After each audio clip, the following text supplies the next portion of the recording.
In this video, we're going to take a moment and talk about defining what trauma truly is. When we think about how it's spoken about in our nation, across our media platforms, and even in our communities, you typically will hear the terms catastrophic, disastrous, or life-ending. The question is, who actually identifies and defines what catastrophic and disastrous really mean? The reality is, it's us as individuals. So when we start talking about what the actual definition of trauma is, it really comes down to three different components. Trauma is an event, and that's an important statement there because it is an event. It does not have to be what someone else might consider as being catastrophic, disastrous, or life-ending. It's how you perceive that event in that moment. Did you feel threatened? Did you feel in the way of harm? Did you notice that your stress level was beyond what you typically could control? That is considered a traumatic event. So with that said, we know we have events, and if I use that definition, the reality is every single one of us every day could be exposed to what could be considered a traumatic event. So what does that mean? There's more to the definition. The event in and of itself has an impact, but the impact is actually very small. What really impacts us the most is how we experience that event. And that is the second part of our definition of what trauma truly is. When we talk about experience, there's a lot of different things that can play a role in that. There are three primary things that play a role in how that event impacts us. And that comes down to, what does my support system look like? How does that play out? Is it healthy? Is it functional? Is it adaptive? Is it present? Secondly, do I have skills?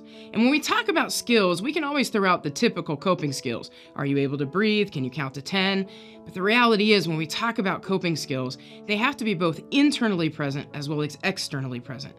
Do I have the capability at that moment, in that time, to truly regulate my mind, my body, and my brain? Secondly, do I have the things externally to be able to help calm that situation, to problem solve, to reason through it? And third, and I think almost most important, but not innately present, is resilience. Do I have the natural ability to overcome stressful things without being destructive? That's resilience. As much as I would like to say that we all have it all the time, it's like a roller coaster. We're born with the idea of resilience. We build resilience over a lifetime, but sometimes it just ebbs and flows. So the question is, at the time of that event, do I truly have those supports, those skills, and that resilience working in my favor? When it is, then the effects, the third part of our definition of trauma, the effects can actually be very positive. I can end up having experienced an event and get through it and actually have built amazing new skills. I've learned to trust in myself and in others. I've learned to utilize and continue to develop the skills that are already present, and I begin to depend on my own natural resilience. But what happens when those things aren't there? Whether it's one, two, or all three? And that's when trauma impacts us the most. That's when we begin to see the things that we talk about in the community on a regular basis. That's when I learn not to trust. And it's not trusting others, but I begin to learn not to trust myself. And when we start to doubt ourselves, that is when our minds, our bodies, and our brains begin to take over and behaviors begin to be demonstrated. That is what trauma is. It is defined by you as an individual, not by society. So that's how we define trauma. That's what it looks like. There's other things to consider when we're talking about events and we're talking about skills and supports and all these pieces. And that is, does it actually have to be an actual event? Or are there other things that could play a role in what trauma truly is?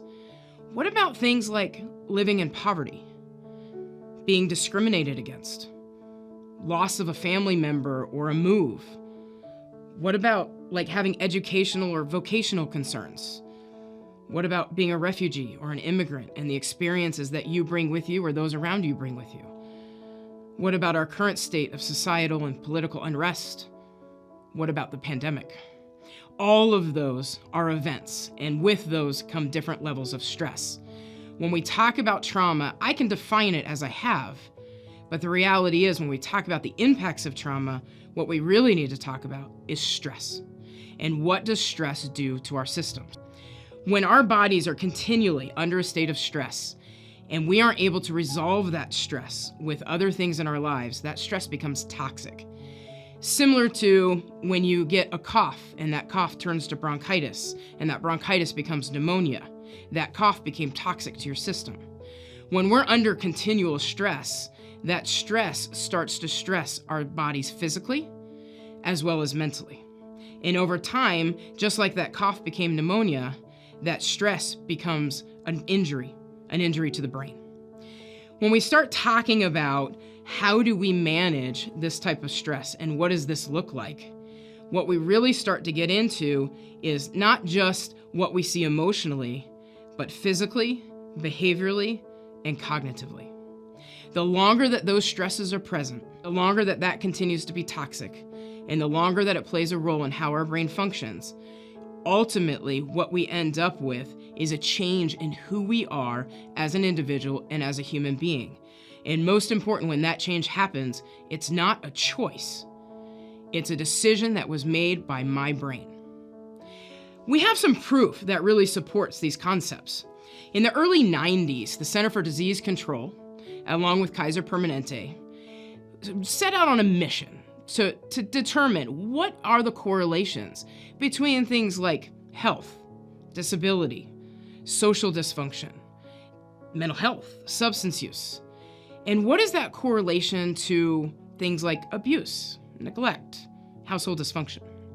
And what they found, even just in the mid-90s, in the beginning parts of research, they found through something called ACEs, which is Adverse Childhood Experiences, they found that individuals who had experienced certain levels of abuse, neglect, or household dysfunction were identified to have significant impacts on their development as children. If we think about as adults, how important was our childhood and how important is the development processes we go through childhood, they set the foundation for everything that we do as adults. If that is disrupted because of stress, because of trauma, it does absolutely carry over into our adulthood. So for some who may be watching this right now, you may think, man, I was 5 when that happened. Why would it matter now? The question is, how much of an impact did that have on your development at 5, 6, 7, 8, and then into your adolescence that you didn't even realize? And at 20, 30, 40 years old, it's just now starting to play out.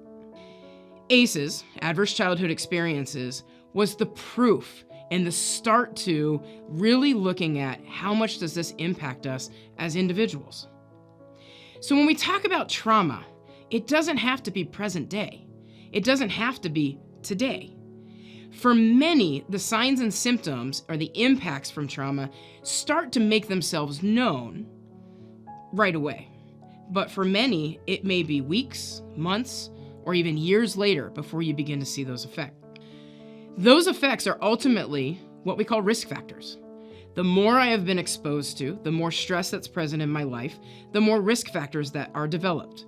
And those risk factors can be anything from the possibility of mental health or substance use concerns later in life, to homelessness, criminal justice activity, even family dysfunction of my own.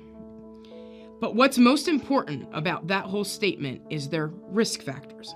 And this is one of the few times I'm going to add in the word that I try to never use, and that is just. They are just risk factors. Because if we truly spend our lives believing that because I'm at risk for this, it's going to happen, then we're going to always be waiting for the other hand to fall. The reality is we can put enough protective factors in place to overcome anything. Every individual, every human being in this world has a risk factor for something. It doesn't mean that it plays out. So with that said, as we finish up kind of defining what trauma and adversity looks like, I want to make sure that you understand that a risk factor in and of itself, an event in and of itself, does not define you or anyone that you may be working with. It is ultimately just one piece of an ever-evolving story for a human being. Anyone has the ability to face difficult circumstances and move forward stronger and better equipped for the next time. As you complete this video, I want you to think about who your supports are, what your skills are. Are they healthy, functional, and reliable?